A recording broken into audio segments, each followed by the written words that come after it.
Bismillahirrahmanirrahim. Assalamualaikum warahmatullahi wabarakatuh.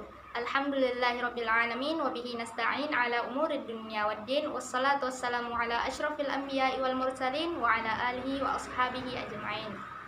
Radina billahi rabba wa bil islami dina wa bi Muhammadin nabiyya wa rasula.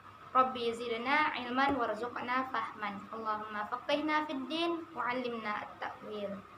Yang sama-sama kita hormati dosen pengampu mata kuliah Ushul Fiqh 2, Ustadz Sulaiman SAG MSy beserta teman-teman yang saya sayangi karena Allah Subhanahu wa taala. Baik, pada kesempatan kali ini kami akan mempresentasikan makalah kami yang berjudul Amar dan Nahi. Seperti yang kita ketahui, objek utama yang dibahas dalam usul fiqh adalah Al-Qur'an dan Sunnah Rasulullah SAW. Al-Qur'an dan Sunnah tentunya menggunakan bahasa Arab. Nah, dalam memahami bahasa Arab tersebut dibutuhkan sebuah kajian semantik agar kita bisa memahami hukum-hukum atau pesan-pesan yang disampaikan di dalamnya. Akan kami paparkan mengenai pengertian, klasifikasi, dan penunjukan amar dan nahi terhadap hukum. Baik, yang pertama mengenai pengertian amar. Kata al-amar merupakan bentuk kata tunggal. Adapun bentuk jamaknya adalah al-awamir. Secara bahasa, amar artinya perintah. Sedangkan secara istilah, menurut kebanyakan ulama, amar artinya thalabul fi'li minal a'la ilal adna, yaitu perintah mengerjakan yang datang dari pihak yang lebih tinggi pada pihak yang lebih rendah. Nah, sehingga di dalam setiap amar ada 3 unsur. Yang pertama yang menyampaikan, yang kedua yang dikenai amar, dan yang ketiga ucapan yang digunakan dalam amar tersebut. Selanjutnya kita masuk ke dalam klasifikasi amar. Khudaribik dalam bukunya Tarikh at-Tashri' mengatakan bahwa ada 8 kata amar yang digunakan dalam Al-Quran. Yang pertama yakni kata amaro atau yang seakar dengannya. Ini bisa kita lihat dari surah An-Nahl ayat 90 yang bunyinya a'udzubillahi minasyaitonirrajim, innallaha ya'muru bil 'adli wal ihsani wa ita'i dzil qurba wa yanha 'anil fahsya'i wal munkari wal baghi. Nah, di sini digunakan kata ya'muru sehingga ayat ini mengandung amar. Selanjutnya menggunakan kata kutiba. Nah, kita bisa lihat dari surah Al-Baqarah ayat 178. Ya ayyuhalladzina amanu kutiba alaikumul qisasu fil qatla. Nah, di ayat ini menggunakan kata kutiba yang menunjukkan bahwa ia adalah amar. Selanjutnya kita menggunakan jumlah khabariyah atau kalimat berita yang bermakna perintah. Ini bisa kita lihat pada Al-Baqarah ayat 228. Wal mutallaqatu yatarabbasna bi anfusihinna thalathata quru'. Di sini kan terlihat seperti kalimat berita, hanya saja di dalamnya mengandung perintah. Wanita yang ditalak itu harus menunggu atau menahan diri selama 3 kali quru'. Selanjutnya menggunakan fi'il amar atau perintah secara langsung.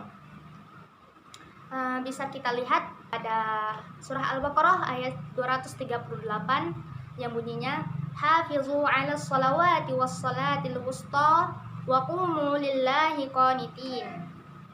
Nah, kata hafizu dan qumu itu merupakan fi'il amar, sehingga dikatakan bahwa ayat ini mengandung amar. Selanjutnya, amar juga bisa ditunjukkan melalui fi'il mudhari' yang ditambah dengan lam al-amr yang menunjukkan bahwa ia merupakan kata kerja perintah.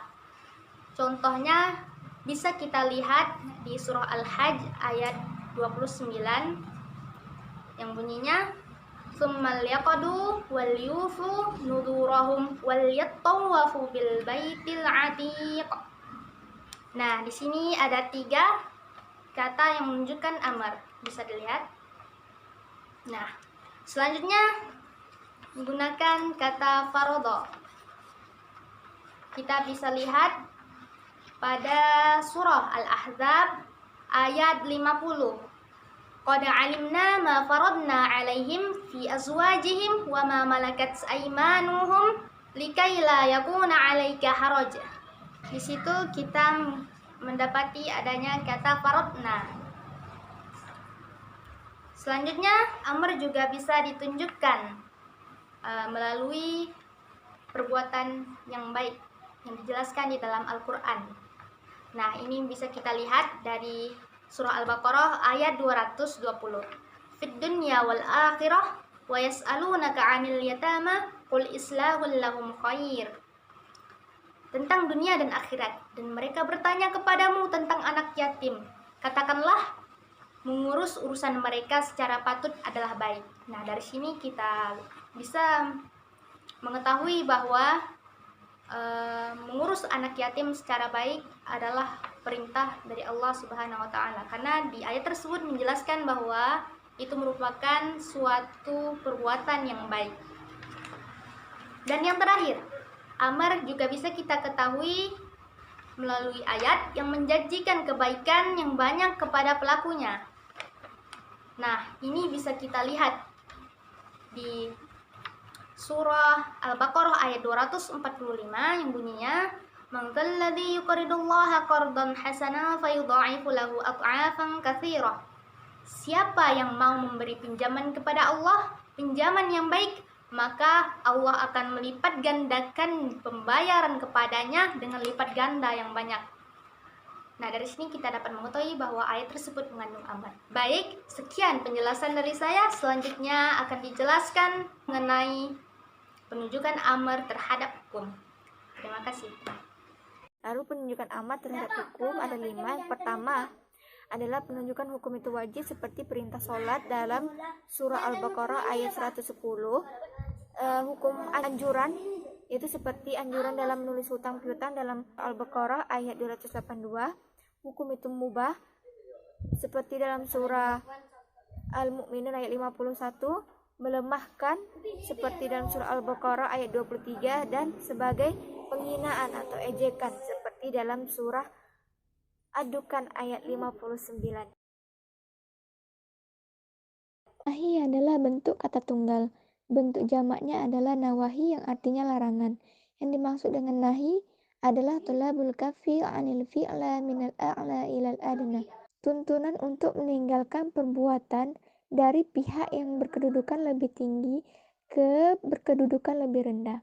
Menurut Ibnu Subki, nahi adalah tuntunan untuk meninggalkan secara pasti, tidak menggunakan, tinggalkanlah, dan yang sejenisnya. Selanjutnya tentang klasifikasi nahi. Allah Subhanahu wa taala dalam melarang suatu perbuatan sebagaimana yang dikatakan oleh Muhammad Hudribik bahwa Allah menggunakan berbagai macam gaya bahasa. Di sini ada 6 gaya bahasa yang digunakan. Yang pertama menggunakan kata nahi. Kata nahi secara bahasa artinya larangan. Dapat kita lihat contohnya dalam surah An-Nahl ayat 90. Yang kedua adalah menegaskan bahwa suatu perbuatan itu diharamkan. Yang ketiga, menegaskan bahwa suatu perbuatan itu tidak halal untuk dilakukan. Dalam poin ketiga ini dapat kita tandai dengan adanya fi'il madhi yang disertai dengan huruf lam. Yang keempat adalah menggunakan kata perintah. Tetapi kata perintah di sini bermakna tuntutan untuk meninggalkan suatu perbuatan itu. Yang kelima adalah dengan menceritakan siksaan-siksaan yang sangat pedih. Dan yang terakhir adalah mensifati perbuatan itu dengan keburukan. Selanjutnya penunjukan nahi terhadap hukum. Jadi poinnya di sini adalah tidak semua larangan itu bersifat haram. Ada 4 poin yang dikemukakan oleh Adib Sholih. Yang pertama adalah menunjukkan hukum haram. Yang kedua adalah sebagai anjuran untuk meninggalkannya. Yang ketiga adalah sebagai penghinaan. Yang keempat digunakan untuk menyatakan permohonan.